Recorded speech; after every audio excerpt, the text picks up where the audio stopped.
Like it do you understand any of that?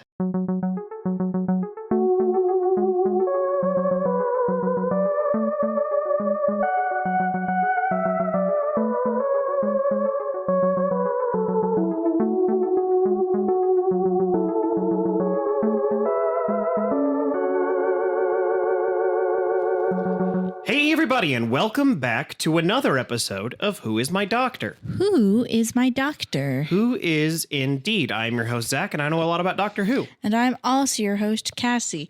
And did you know that there are over 200 beavers in the Rio Grande?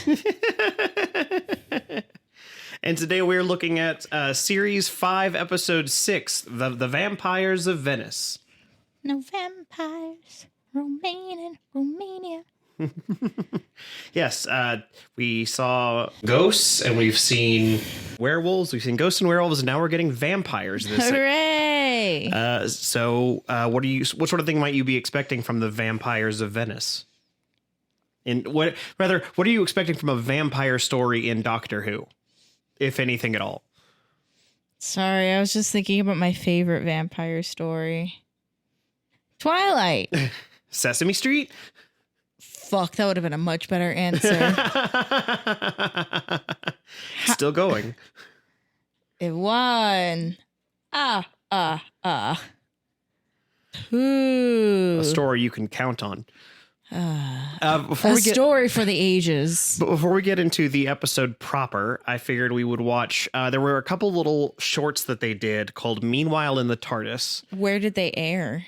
These actually did not technically air. They were both created specifically for the home release of the show. If I had to guess, they were probably filmed to be in the episode and then were cut for time, but they work well enough on their own that they work as little sketches almost.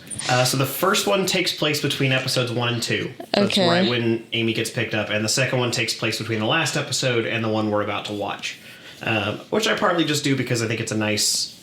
They're both fun little moments.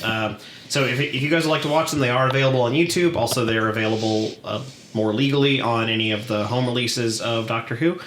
Meanwhile, in the TARDIS 1 and 2, we will be back in just a moment.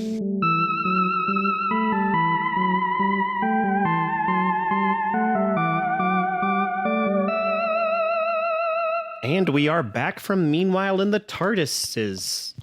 Tardies? The Tardies. Tardises? The Tartu. Tardai. Judas? Sure.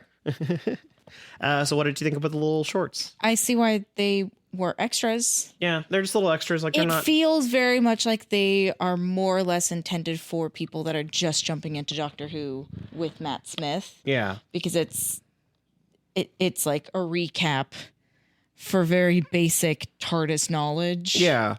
It almost feels like it was just an exercise to like let the actors sort of vibe off one another, if that makes sense. Like, there's some fun elements to it, like seeing Amy try to constantly recalibrate the Doctor in her direction, and he's just like, no, I'm Gandalf. No, I'm Space Gandalf. I'm 907 years old. When I see a star, I just see a burning ball of gas, which then means that in Doctor Speak, then, when he sees a vagina, he just sees a reproductive organ. Yeah, and then he was like, yeah, I'm a Space Gandalf, or the little green one in Star Wars. I kind of like that one as he's like spins around going, woo. See, we had the misfortune of there were no subtitles. I couldn't hear anything. Yeah, that's the unfortunate. We watched them on YouTube, and so there weren't subtitles. Like, I probably should have whipped out the Blu-ray for this, but you know.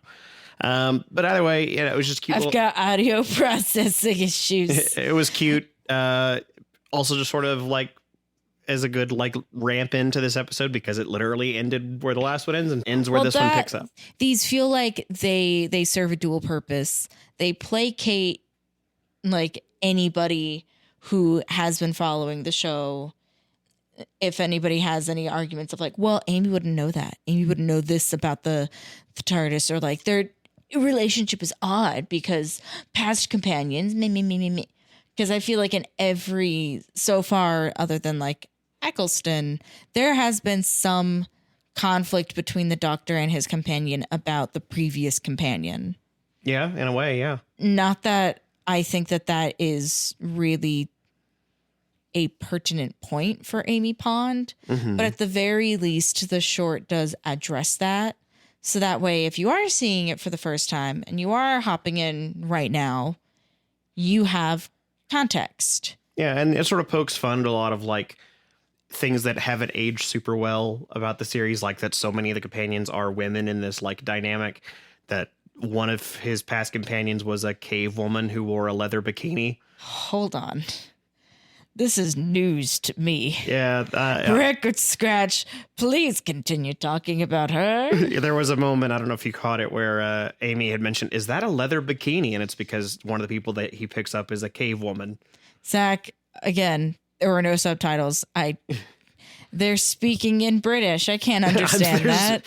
She's speaking even worse. She's speaking in Scottish. She's speaking in Scottish. I can't understand that.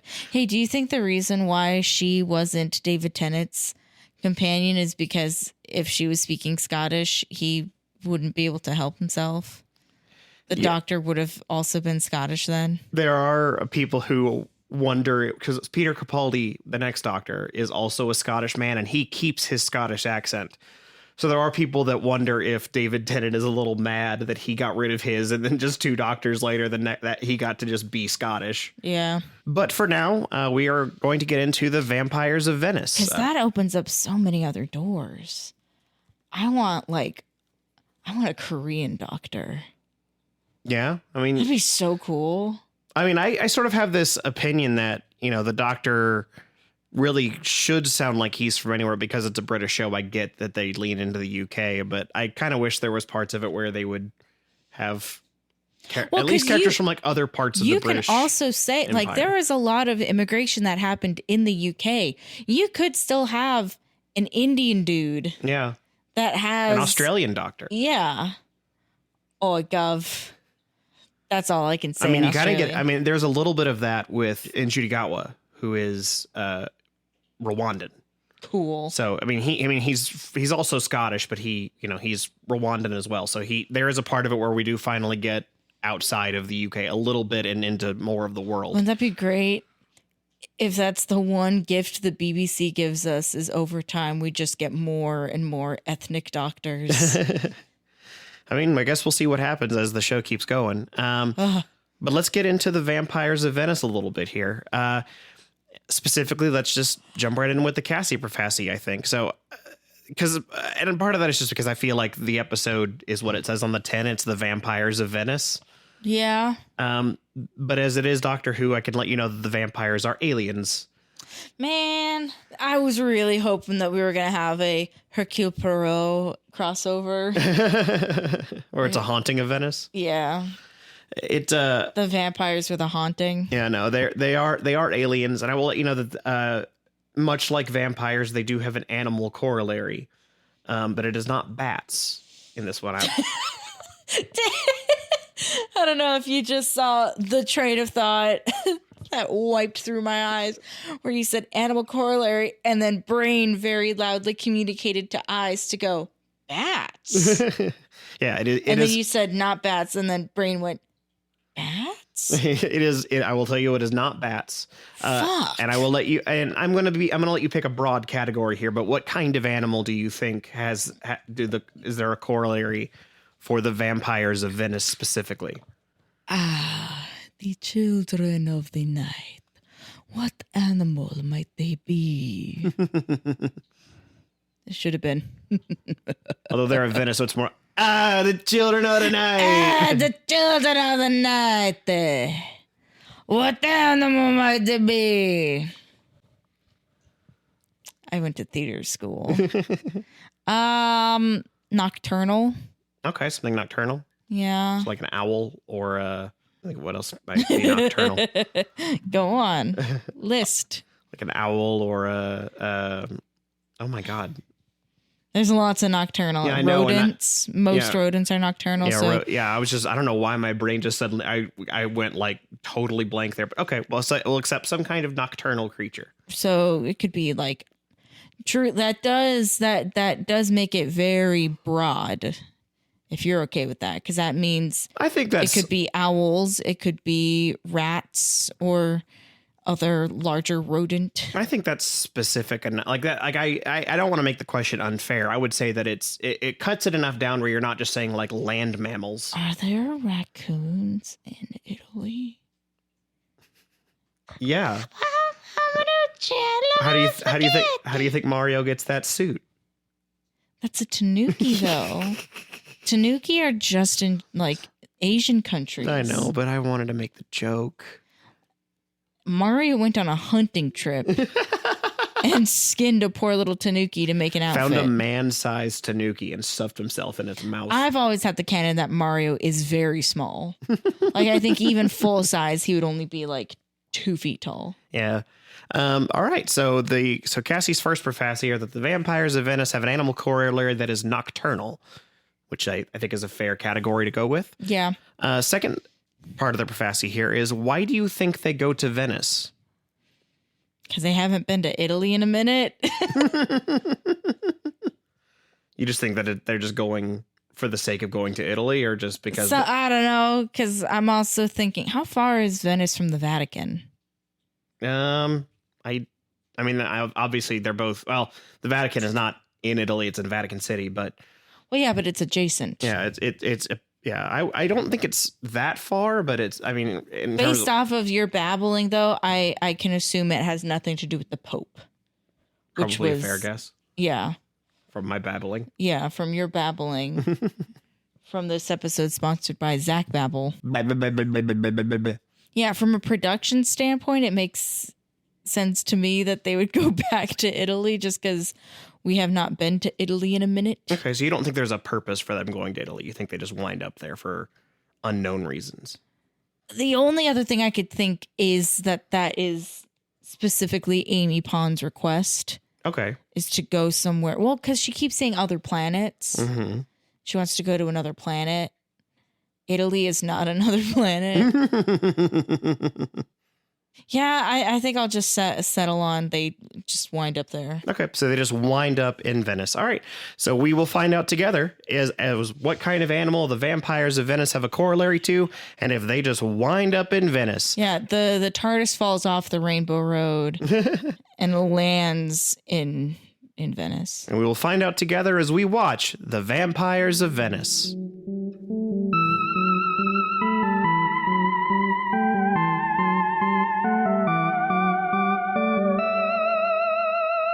Hello, podcast. It's me, Cassie.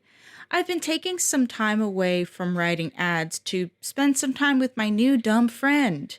They're great. They sit with me, they agree with everything I say, and they've become my rock, literally. And I wouldn't have been able to find them without the help of OK Stupid. OK Stupid is an online service that'll match you with the perfect dumb friend, so you too can have a solid companion. And there are so many options for your rock pals. The Christian Slater, the Granite Jackson, Igneous Azalea, and many, many more. The Cole Sprouse, Beryl Streep, the Bradley Coopright, the Phyllite Diller, and Benedict Cumberbatch. So come into the kitchen and see what The Rock is cooking with OK Stupid. Not available in all territories.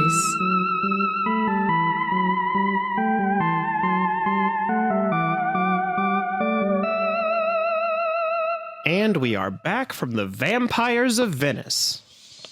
Blah. Blah. Blah, blah.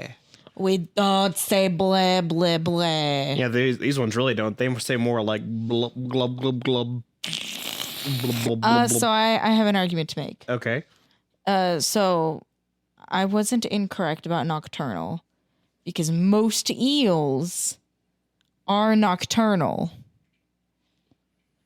which these primarily were, specifically with the Moffatian teeth. You know what? I'll take it. I'll give you the point for it. Yes. You, however, do not get a point for them just like accidentally going to Venice. Yeah.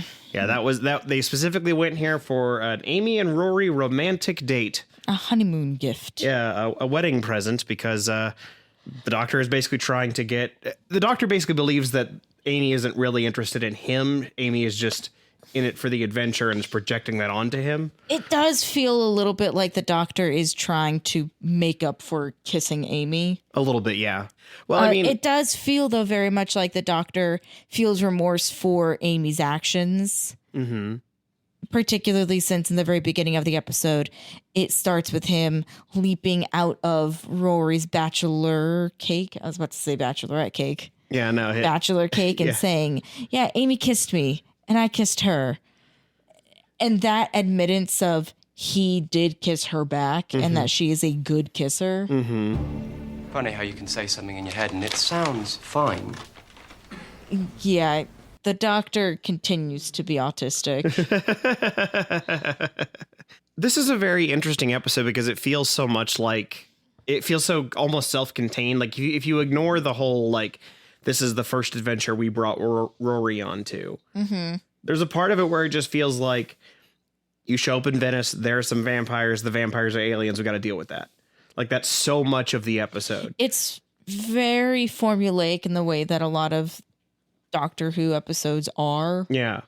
Which I had a conversation this past weekend with somebody about Doctor Who, because it was a room full of nerds, some of which were super Wholocks and some weren't. One person in particular had only seen an episode from the newest series.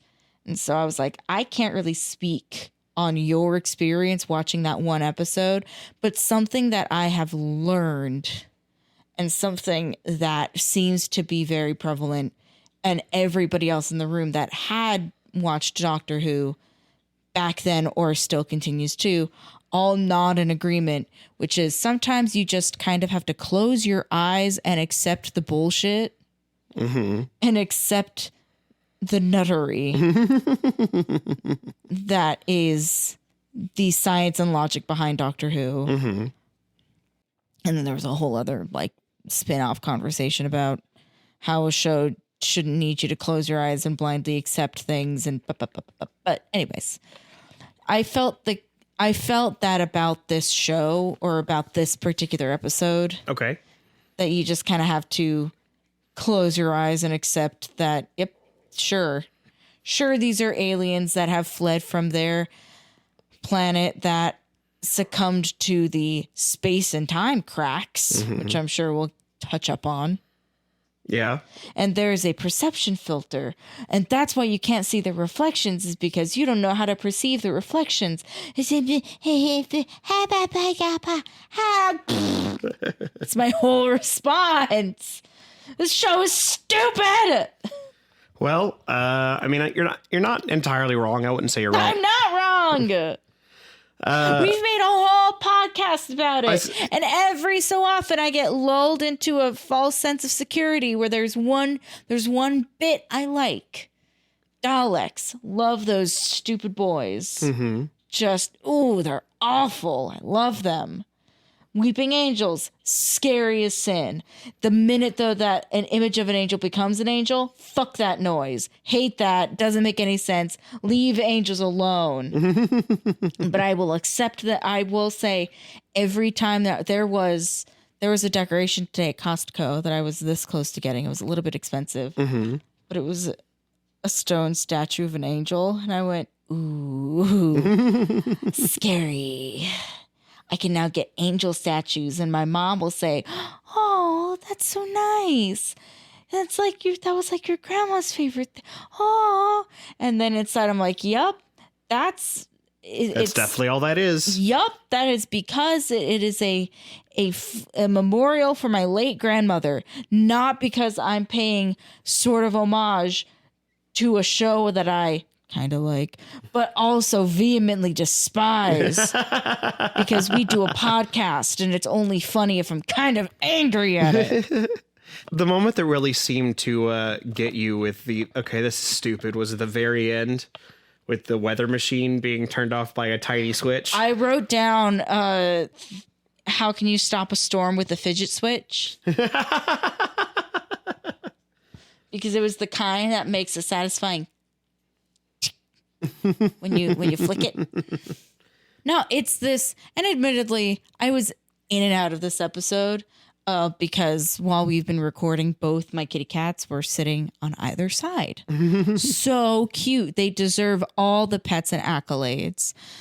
So I didn't take as many notes as I wanted to, but I also didn't feel like I needed to because this episode felt both very long and very short too. Interesting. Okay.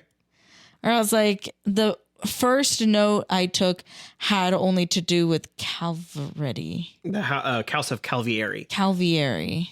Thank you. I was thinking of Cavaretta's, my favorite Italian deli. Calvarelli.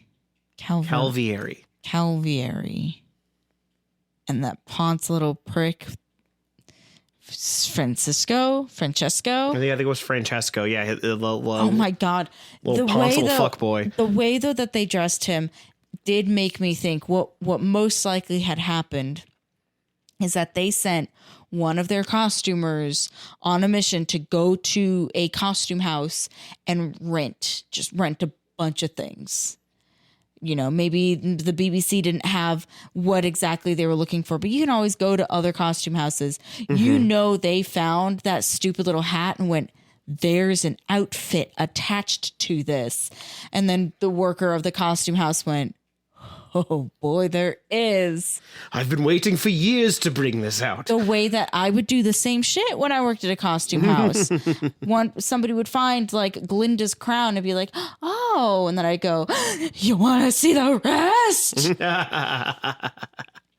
And also just the amount of opulence in and around every person in 1500s Venice. Yeah, specifically at least the two Calvieris especially dress in a lot of like deep purples. That makes sense. That degree of opulence for them. But even the guy, Guido, he is having to turn his daughter in so she can have a better life at the Cavarello school.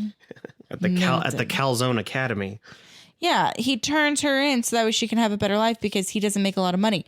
He's wearing a full, like, 8-piece suit.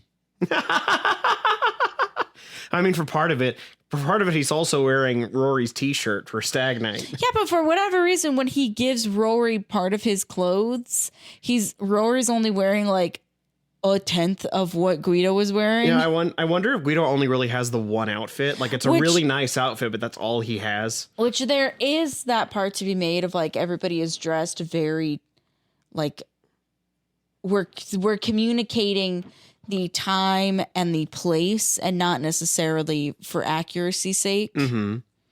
Unless I have really fucked up and don't know. Maybe people really were opulent and I'm just really poor. And so my idea of rags to riches is rags. Well, it's also funny, just speaking of the costuming, there's a part in the middle of the episode where you see her like flash into a fish lady.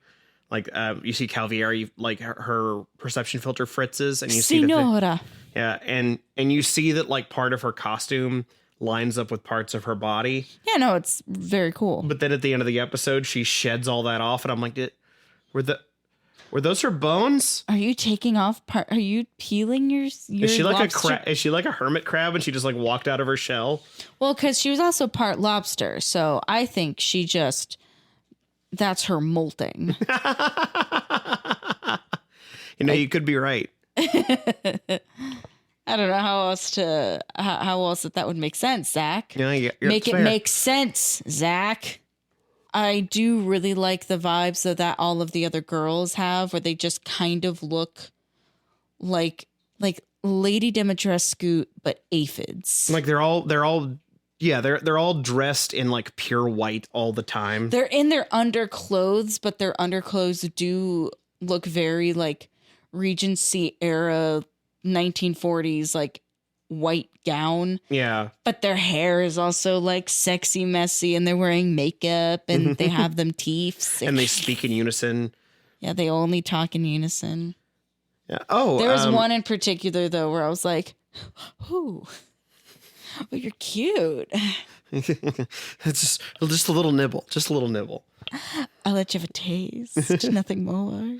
What did you think? Because these weren't typical vampire teeth. These were more like full rows of sharp teeth. How did you think about? What did you think about that design choice? I didn't hate them. Okay. The thing that was a bit distracting is the front teeth being completely gone. It just made me think that they were like vampire infants. Or they need fish braces. Yeah, like they're because I know that you had made a reference to it, and I have also brought it up. The Moffatisms. Is it always the sharp teeth? Because that seems to be a common theme for communicating that things are scary and otherworldly. Is the sharp razor-like teeth? You know, I haven't specifically heard that one, but it does. It certainly feels true. Because we saw it with the Prisoner Zero. Mm-hmm. We see it with the Weeping Angels. Mm-hmm. We're seeing it now with the not vampires. Yeah, I mean, there's something very instinctual about like if something is baring its fangs at you, you go, huh. Well, yeah, but typically for like vampires, it's the front two teeth are always the same. Yeah, it's just the canines. It's not. It's the canines, or I think True Blood did it where it was the teeth next to. Mm-hmm. Because realistically, if you're biting somebody, it's those like first four teeth that are actually going to make contact with skin. Yeah. At least that was their justification. It looks silly as fuck. I think it's True Blood. Let me make double extra sure. Okay. That is a correct fact. Okay, yes, I was correct. Or no, so it's a combination of both. The Lost Boys also does the extra sharp teeth Okay. on either side. These are more in line with supernatural vampire teeth. Like from the show Supernatural? Yeah. I don't remember there being vampires in that show. Nosferatu has the two front teeth that are the sharp. Oh, okay. True Blood does have the other two. Okay. I'm looking at a diagram that has a bunch of vampire just teeth. Just the teeth and where they came from, which is Twilight's killing me because it's just a row of like veneers. Like they're perfect. So there is a part of me that's like, I do like the sharp teeths just because it is different, and we see vampire teeth. We know vampire teeth. Yeah, it was nice to have. It's nice to have a change of pace, especially they do have some vampire like isms. Like there's a moment where she says, "Mummy's hydrating," and they're like got this big goblet that she's pouring over. But then when you look at it, it's just water trailing off the sides of her mouth. Yeah, which is interesting, like a little bit of foreshadowing to let you know that they're not true vampires, while still leaning into the vampire aesthetic a little bit. I think that's a fun little like hybrid moment they make. Oh, can I tell you something? What's that? I thought that was like fluids that they had like sucked out of a person. You know, it might be. I more just meant that it clearly wasn't blood. I wanted it to be blood so bad, though. Well, that's because you like watching blood trail out of things' mouths. Yeah. Like a little freak. I just think it's neat. It's cool. I just think they're neat. I do like the look of blood coming out of a face. Blah. Blah, blah, blah. Could you imagine if I did the whole podcast like this? This was our first adventure with Rory, really, because he was only part of the first episode. Yes, and he is getting married at 430 years. That is my favorite number. It is only 10 away from my other favorite number. 440. That is correct. Glad we are all enjoying the show. By the way, how did you feel about Rory? Now that you've got a better grasp on him having a proper adventure here. I don't know. Okay. Because I did like that he basically told the doctor off and said that... You know what's dangerous about you? It's not that you make people take risks, it's that you make them want to impress you. You make it so they don't want to let you down. You have no idea how dangerous you make people to themselves when you're around. And I was like, whoa. Whoa. Good job, Rory. Yeah, I mean, that's a really sharp insight, especially because like it also kind of leans into, I mean, we did a little bit with Meanwhile in the TARDIS. I don't know how much of it you caught up on because of the lack of subtitles. But there's a part in it where she says that, you know, when the Doctor walks in, he laughs at all the boys and shows off to all the girls. And so there is a part of that where it's like, because he's a little bit of a show off, there's an actual human part to like try and show off in return. And that makes him dangerous when a lot of the situations he gets in are life threatening. Mm-hmm. Because you can also think about in the Stolen Earth, when all the companions had come in and basically had different plans to blow up the Daleks.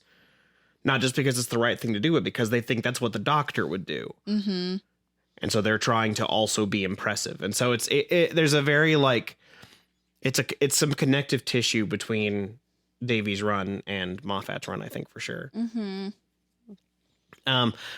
This is just like a fun little line exchange where Rory is talking to the Doctor about kissing Amy, and Rory goes, "So you kissed her back?" And he's like, "No, I kissed her mouth."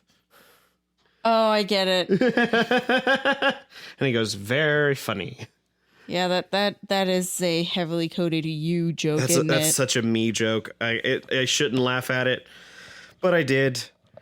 It was sort of up there with when Rory pulls out a tiny little flashlight and he pulls out this like big UV light stick, and he goes, "Yours is bigger than mine. Don't go there, Rory." Because that's a joke about how he had a bigger flashlight, right? Yeah, exactly. Just flashlight, nothing else. Or at the very least, ego. I do like, you know, because their storyline is really about Amy coming back to Rory after having effectively cheated on him for a minute. I do like that the way she comes back to him is not by him saving the day, but him just trying to. Mm-hmm. I think there's something to be said of like about just the attempt is enough. Mm-hmm. Being a good person is enough. Yeah, it's the thought that counts. Yeah, in a sense, in a very serious way, where just trying to do the right thing is enough of a good thing. Is enough of being a hero, even if you don't succeed. Yeah, it is worth trying. Yeah. And I think that's good. Well, also because there's a lot of shows and movies where, you know, the guy saves the day and his reward for saving the day is sex. So there's a part of it where it's, if you cut out that I saved the day part and I still get something out of it, there is a part of it where it's you know that it's not just I did the thing. It's I was a good person. Mm-hmm. And I also like that because that moment that you're referring to is specifically him fighting Francesco with a broom. With a broom and a couple of candlesticks that he had like formed to be a cross for a minute, because I guess he thought that would work. Sweet Rory. Yeah. Oh, honey. Bless your heart, Rory. You know, and I like that after that, like, Amy kisses him, and it shows you that she still does love and care about this person, even though, like, her feelings might be a little complicated, particularly since in the beginning of the episode when they're going back and forth on who is going to, quote unquote, give Amy away to Cavaretto. Calvieri. Ferrari. They're going back and forth on if it should be Rory pretending to be her actual fiance, if it should be the Doctor giving away his daughter. Oh, that's, you know, you look too young for that. Yeah, well, we'll pretend that the Doctor is her brother. Ah, that's weird. We'll pretend Rory's her brother. Ah, perfect. And there's just that part that's like, I can relate to that. As the, like, in a like, weird and twisted way. It's like, ew, that feels weird for me to pretend that, like, where it would be like in that situation, I could see being like, ugh, that is weird. Like, no, you're not my dad. I don't want you to pretend to be my brother. oh, Zach, you can pretend to be my brother because there's already that closeness. Mm-hmm. Yeah, there's also a part of it where it's like I think that they hammered a little too hard the idea that Amy isn't super into Rory. Partly just because I feel like that it makes the bridge kind of far to gap, when she has to turn around and be interested in him again. I suppose. I mean, it also doesn't help that in the very first episode that we meet both of them, she can't even admit that she and Rory are dating. Yeah, there's a part of it where it just feels like Rory's a little too put upon. But where their relationship goes, I do like, and I think you'll like where it goes too. It's just I feel like early on they sort of beat that horse a little too hard. Oh, just because he's kind of a doof. Yeah, he's a little bit of a doofy dude, but in a different doofy dude from the way Matt Smith is, where Matt Smith gets to be a doof and is handsome. And well, not to say Arthur Darvill isn't handsome, but they specifically do him up to be a little doofier. They give him like a messy hair and sort of a. Like he's not well dressed in the same way that Matt Smith is. Yeah, he doesn't carry himself with any kind of swagger. He's not made out of pipe cleaners and bow ties. Yeah, it's what is with the doctors being like string beans? I don't know. Because even Capaldi's a string bean. I think it's because they run a lot, and so there's a part of it where you need someone that looks like they run a lot. Because Eccleston also kind of is. Yeah, but not as much. Tom Baker is a long string bean. You just can't tell because he's put in so many layers. Bean. Why are all doctors string beans? There are a couple that aren't. 2, 6, and 7. Really, they're more like short and a little squat. Okay. So you're either a string bean or a butternut squash. Yeah, or you're in Gatwa, who's just caked up for days. Well, there we go. He broke the cycle. He did break the cycle. Well, because even I'm blanking out on her name. Oh my God, I had Jodie Whittaker. Yeah, she's not as string beanie as the men. She's slender. Well, yeah, but she's not like slim. Yeah, but she's not like she doesn't have like long limbs or anything. She doesn't have a lot of like noodly energy. So I guess she's the one to break the mold first. In a way, for sure. In a way, first female doctor. In a way, she breaks the mold first. In the noodle sense, she breaks it in a way. The noodle sense. Funny. Can your conscience carry the weight of another dead race? Oh yeah, yeah, that was the line. So there's also cracks. They ran from the silence, and Signora sacrificing herself into the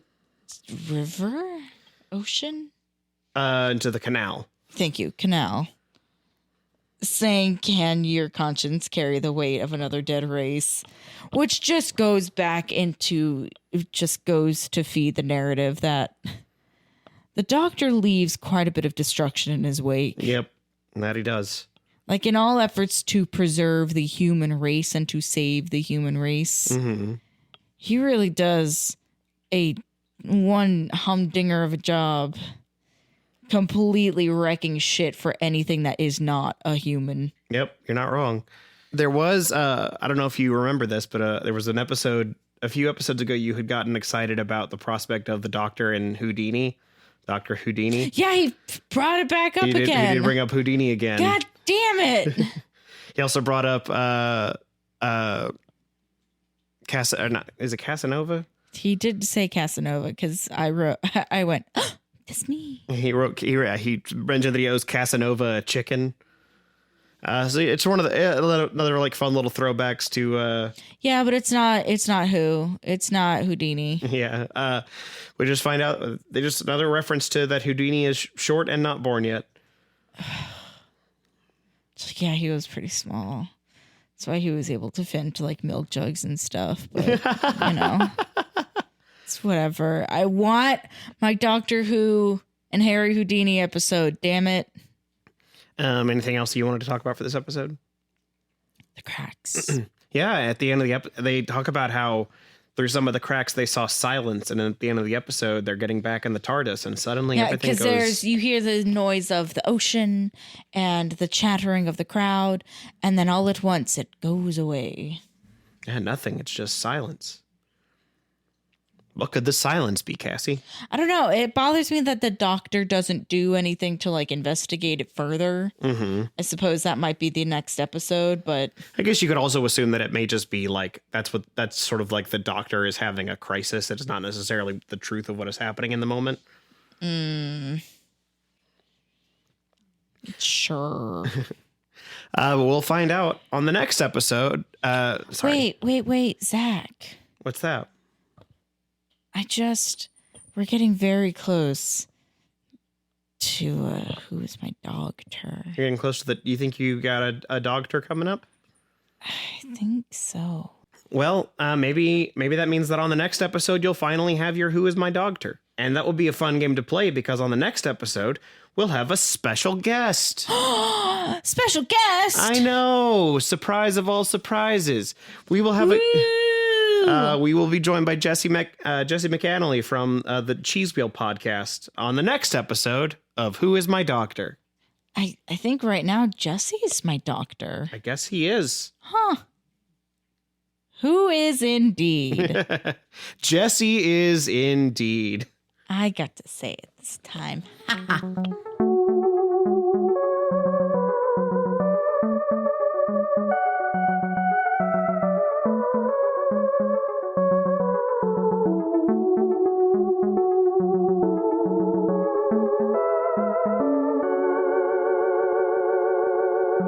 So I was still recovering from that nasty bug I had when we recorded this one, if you couldn't tell by the way my voice sounded like a haunted house.